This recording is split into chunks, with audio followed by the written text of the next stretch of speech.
Welcome, good Erev Shabbos, Parshas Lecha. Today is the yahrzeit of my father, Harav Shmuel ben Harav Hillel of Malka, and I would like to dedicate this brief drasha today to my father's memory. If I have said anything of value or meaning, purpose over these last years serving this wonderful kahila, it is certainly as a consequence of the influence that my father had and continues to have upon me.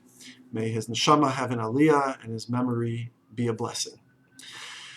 This week's Edra, we learn of the famous separation agreement between Avraham and Lot, his nephew. And the Torah tells us what the root cause of this separation was. V'lo nasa'o sam ha'aretz, the land could not hold them. Why? Ki hayaru chusham rav, because their physical possessions, their material possessions were too great. In other words, the sheep, the cattle required grazing land, and there was just too much that belonged to Lot and too much that belonged to Avraham, and there were conflicts in land usage and grazing rights.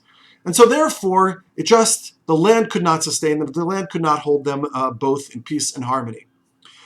And then the Torah seems to tell us, the end of the pasuk seems to repeat what the first part of the pasuk said.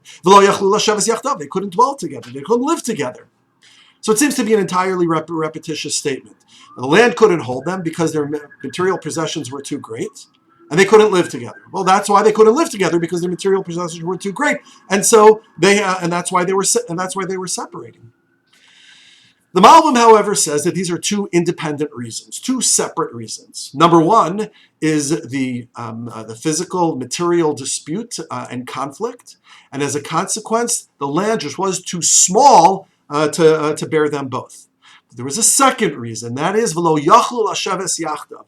They couldn't live together, and the reason they couldn't live together, says the Malbim, is because there was a spiritual parting of the ways already.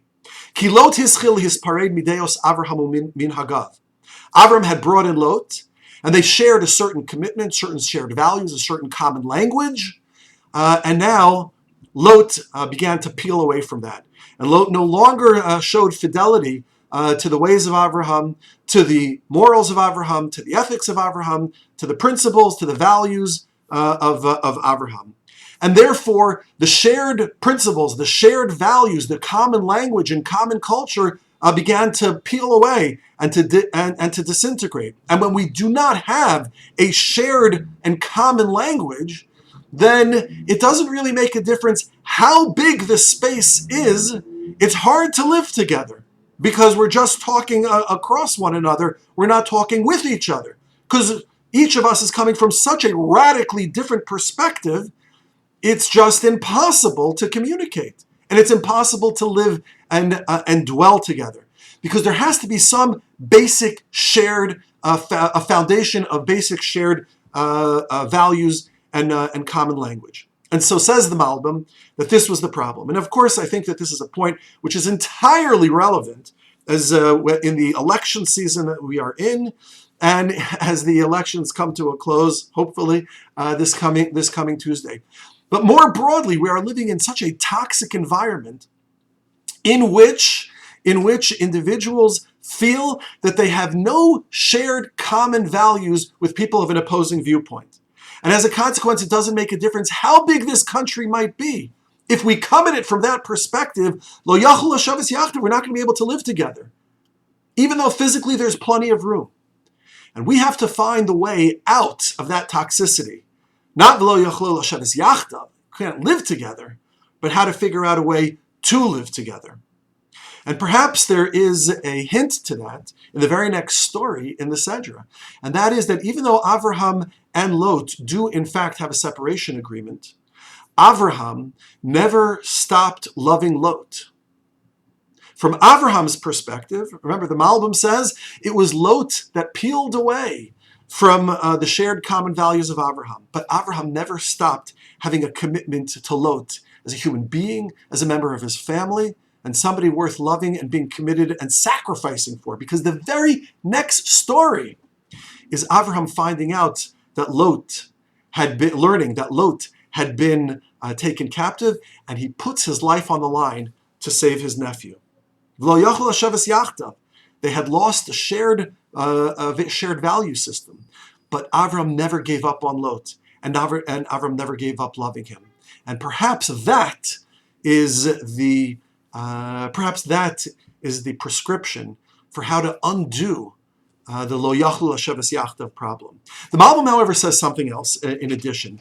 And he says it's not that there are two independent reasons here, but he says in the last line of his commentary, Al yidei shena'aseh ktsas sina beinehem, because there was enmity between them, tsar lahem hamakom, the land became small. In other words, it's not that there were two separate reasons: a spiritual reason they couldn't live together, a physical reason that the land couldn't sustain both of their shepherds and material possessions. But it's rather once there's a personal enmity, once that there's a personal problem, then lo nasao sam haaretz, the land became too small. Right? When it becomes personal, a lot of people, we start off with a debate, with a dispute, with maybe even an argument. But at the end of the day, you have your viewpoint, I have my viewpoint. We hash it out, and we can come to some type of a resolution.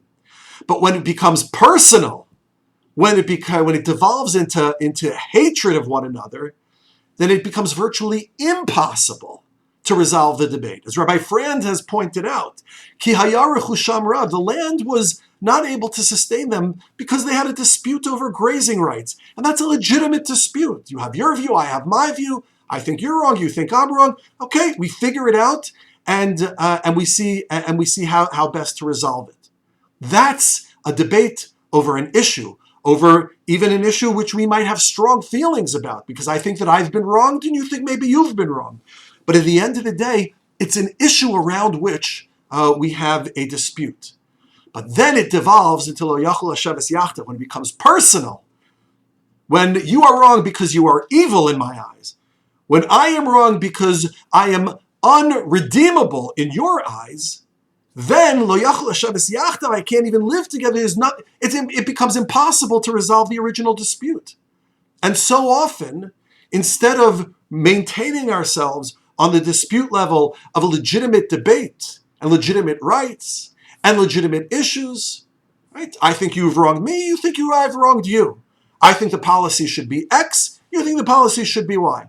And we both believe that my policy, that each of our policies is right, and the other policy might be even very wrong. But at the end of the day, it is a dispute which can be discussed. But when it becomes personal, and it just becomes you are wrong because you are bad, I am wrong because I'm unredeemable, they